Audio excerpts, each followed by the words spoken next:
Recently, I came across this little GIF on Twitter, which, while crude, does offer an effective visual as to what purpose the current Republican Party apparatus serves in the United States.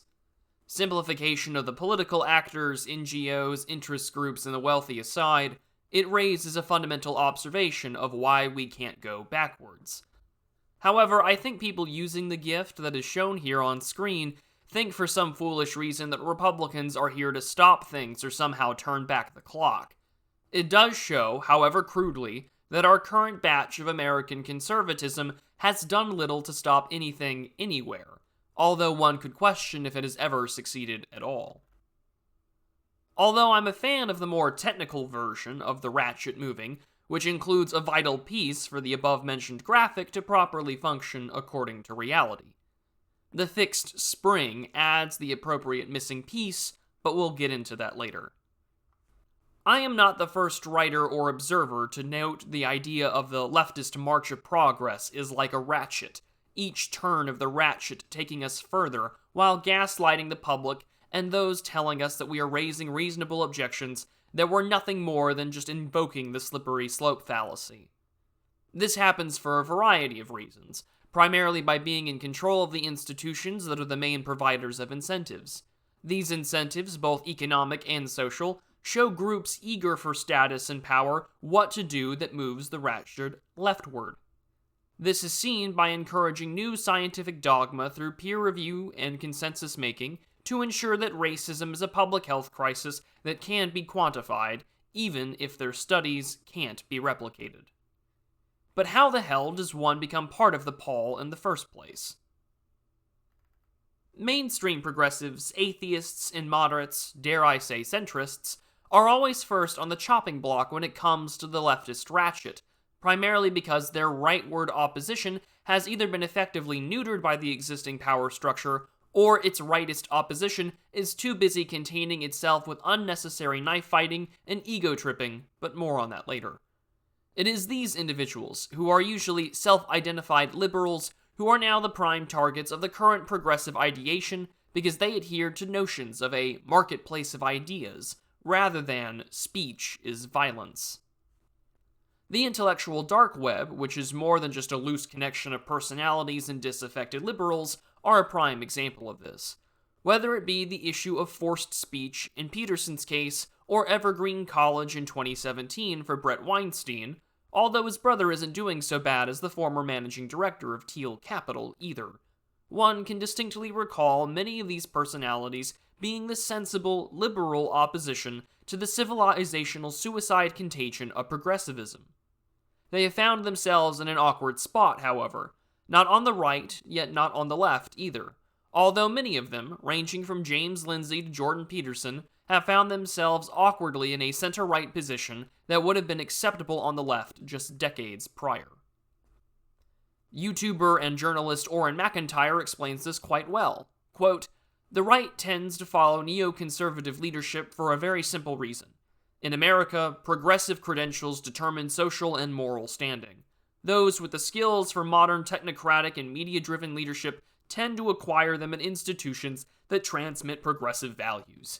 Those who have recently fallen from grace are also closest to the progressive zeitgeist and therefore closer to power and prestige." End quote. After all, neoconservatism was just a bunch of disaffected Trotskyists anyways, a claim not just held by many on the right, but even by Francis Fukuyama just 3 decades earlier.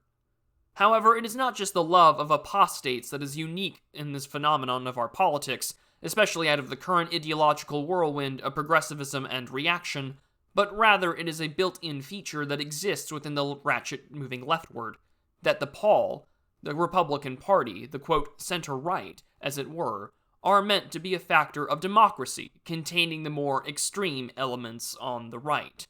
In fact, this containment is designed. While the heading here seems obvious, the question becomes, why? In making an idol out of Enlightenment democracy, we find ourselves longing for the stability of that system. That form of stability, normalcy, or adults are back in charge, is propagated on both sides of the mainstream political spectrum that enables the adage coined by Michael Malice. that conservatives are just progressives going the speed limit. It is the primary reason why we see no major reversals of what's to come, the argument of settled law, and why the far-right deplorables of the Trump era are probably in reality just 1990s Democrats. However, one only needs to go back to the article in The Atlantic in 2017, wherein the Atlantic Council's Yuri Friedman discusses how center-right parties help contain and fight against its radical right fringes. This, of course, comes from Daniel Ziblatt, the author of Conservative Parties and the Birth of Democracy. Friedman writes, quote, Ziblatt also documents how conservative parties have repeatedly struggled to confront radical right-wing forces that pose challenges to democracy, and he articulates a theory for how all this contributed to the breakdown of democracy in 20th century Germany and the blossoming of democracy in 19th century Britain. Where conservatives in Western Europe have developed strong party organizations, maintaining control over the selection of candidates, the financing of campaigns, and the mobilization of grassroots activists, democracy has historically tended to be more stable, he argues. The study of conservative parties offers a framework for understanding European history, Ziblatt told me. End quote. Ziblatt argues that Trump, Hitler, and other right-wing fringe figures that rise to power and prominence are aberrations, just as Marie Le Pen lost when many center-right party voters went for Macron or didn't vote at all. American writers have made similar observations. George Hawley's 2015 book, Right-Wing Critics of American Conservatism, highlights a similar historical trend of the American dominant right wing, the fusionist neoconservatives of William F. Buckley in his years. They still maintain the top spots as king of the hill even to this day. However, this was written before Trump rose to the White House prominence, mind you, but it covers individuals ranging from John Derbyshire to Joseph Sobran, alongside attempts to categorize those ranging from Lew Rockwell to Rod Dreher. Hawley notes how prominent fringes and firings or expulsions from the National Review and effective ostracization of the John Birch Society demonstrate Ziblatt's thesis. However, I am not a fan of democracy.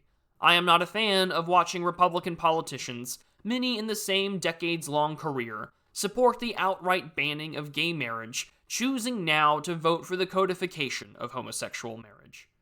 Does anyone seem to remember that just 20 years ago, that the big fear was George W. Bush pushing some kind of constitutional amendment to keep marriage within its heterosexual confines? Between the effective consensus-making apparatus of the media, government, academia, and advertising, anyone who actually stands close to their beliefs will inevitably be tossed out. The slight benefit, however, although it seems to serve, even though it is no salve, is that in the internet age, no one is truly cancelled, as those can always make a possible comeback no matter who they are fired from.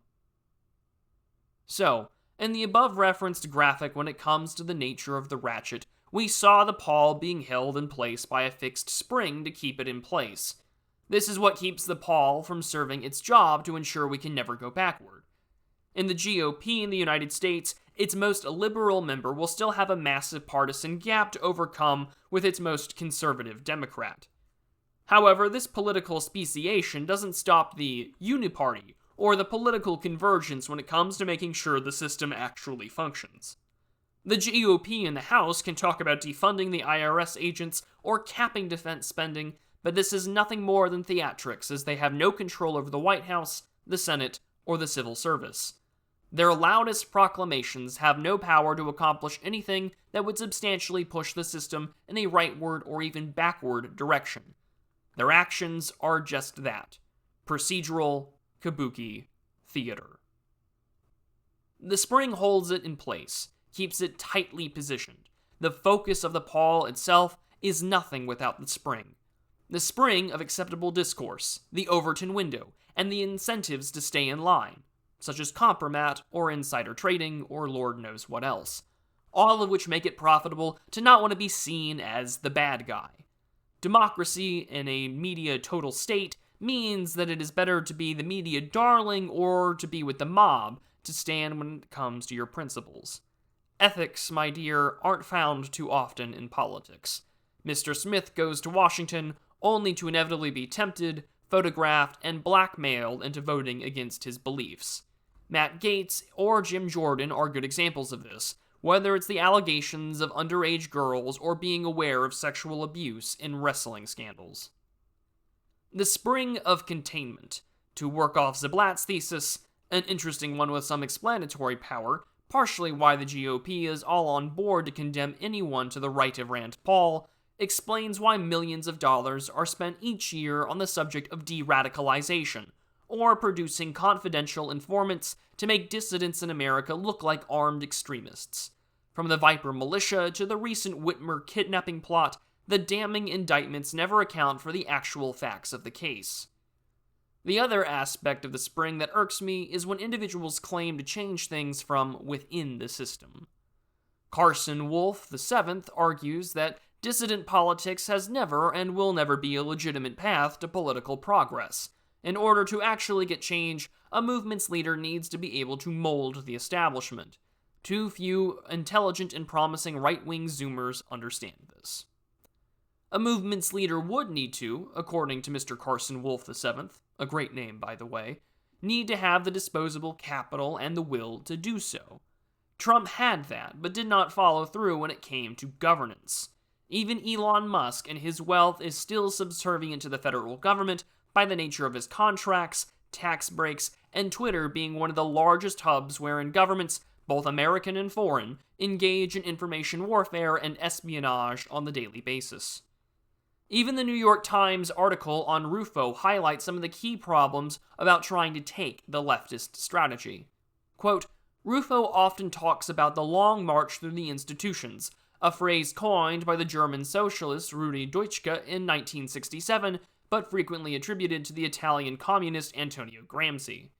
Thwarted in their hope of imminent revolution, the new left of Dutschke's generation sought to bore into the political and cultural institutions, working within the system to change the basic assumptions of Western society.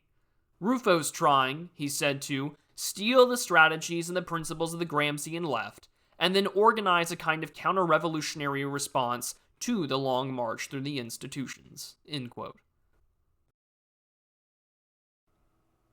However, it is important to note that just as much as the left gatekeeps, the establishment right does too. There are Claremont Fellows and people at Hillsdale who know who you and I are, dear listener, and would like us to stay in our little space on YouTube, Odyssey, Telegram, Twitter, and other online ghettos while the big credentialed adults speak. I want their jobs, or better yet, I want them to actually do something. Yet the nature of keeping those with plans and the organizational know-how is essential. Agippius makes a good point here as well. Quote, the tactic was useful specifically for institutions controlled by a liberal, in this case fundamentally WASP/Anglo elite. It exploited specifically their culture of fair-mindedness, open debate, and so on. Normally, elites don't just let newcomers in the door like this, and the leftists certainly aren't interested in giving any space to their ideological opponents. DeSantis' broader strategy here, basically stacking the board of trustees with ideological allies, is also ill-conceived. I've been at schools where trustees wanted to stop the leftist insanity. Additionally, even if you wanted to pull the yoke back and tell educational institutions to stop encouraging kids to castrate themselves or to have Christian churches not be inhabited by demons under the guise of drag, the spring snaps you back to its happy, center-right position in case you wanted to try a leftist approach to politics. To take from Murray Rothbard, quote, another alternative right-wing strategy is commonly pursued by many libertarian or conservative think tanks, that of quiet persuasion, not in the groves of academe, but in Washington, D.C., in the corridors of power. This has been called the Fabian strategy, with think tanks issuing reports calling for a 2% cut in attacks here, or a tiny drop in a regulation there. The supporters of this strategy often point to the success of the Fabian Society, which by its detailed empirical researches gently pushed the British state into a gradual accretion of socialist power. The flaw here, however, is that what works to increase state power does not work in reverse, for the Fabians were gently nudging the ruling elite precisely in the direction they wanted to travel to anyway. Nudging the other way would go strongly against the state's grain, and the result is far more likely to be the state co-opting and Fabianizing the think tankers themselves rather than the other way around. This sort of strategy may, of course, be personally pleasant for the think tankers and may be profitable in the cushy jobs and contracts from the government, but that is precisely the problem." End quote. One doesn't need to be a libertarian like Rothbard to highlight how trying to be a Fabian or a Gramscian doesn't work for the dissident parts of the right under the current paradigm. The dissident right will always exist because fellows like Pedro Gonzalez will listen but not take the advice on what is necessary to solve the problem. However, you reach a problem when it comes to what is necessary. What I might find necessary to fix our ills may be different from yours. The question becomes, if the opportunity arose, do you have the will? Even Michael Anton will tell you, as well as anyone on the right will, that we are not the men, ideologically or biologically, similar to the men of the 1930s, or even the 1850s, or even the 1770s. So the obvious question becomes, how do you break the Pawl? Or better yet, how does one break the spring? How does one effectively escape the Overton window, or avoid being snapped back into the discursive kayfabe that makes up our day-to-day talking head politics? When reading up on how various types of Pawls break, the answers definitely varied, which makes this metaphor somewhat difficult. So far, however, the answers that I have read up on appear to correlate rather well with some current political thought. 1. Acceleration. Bring the ratchet up to a speed so fast that the Pawl wears down and is effectively useless. 2. Freezing. A rapid onset of cold temperatures can effectively break the Pawl, either by having the spring snap or by it getting so cold it snaps when trying to move. 3. Misuse. Attempting to go the opposite direction with enough force that the Pawl breaks. Numbers 2 and 3 can be something along these lines. Acceleration, I feel, needs no introduction. Misuse, number 3, involves infiltration, entryism, and trying to take the existing infrastructure and repurpose it for the desires of actually trying to turn the clock back. Historically, this has been happening the most often throughout history. However, it does not seem to work lest major stress on the system takes place. However, the Trump administration, for all the shock that he was and still is as a haunting specter of global politics, seems to have shown the resiliency of the ratchet. Freezing, number 2, would be something that doesn't seem expected, such as a coup, a major collapse of infrastructure, catabolic or otherwise, that leaves a power vacuum, wherein things are frozen in a particular place, where if we were to try and go leftward, things might just snap. You could have had this with January 6th, 2021, but God doesn't like it when you play pretend. However, this could also mean being in a deep, dark winter of how bad things really are, that would have individuals wanting a thaw, rather than wanting to enjoy yet another frigid bitch telling them how to behave themselves and what kind of stove they should own. I will be honest and say that this requires more thought. Most of the conversation right now seems to be working within the framework of a bloodless revolution, although even the cleanest of regime changes still had tanks on the ground and fire on parliament buildings. As someone who lives in arguably the most powerful geopolitical entity on the face of the earth, I too wouldn't want to accelerate on the give war a chance crowd. Although it isn't death that I fear, it is the judgment seat I'd have to stand before afterwards. I will write and record a second piece of this in the coming weeks, but your feedback and support will help as I try and think this all out. After all, the leftist ratchet could be a poor linguistic tool, but then again, there are very powerful people and groups who are turning things in a very certain direction.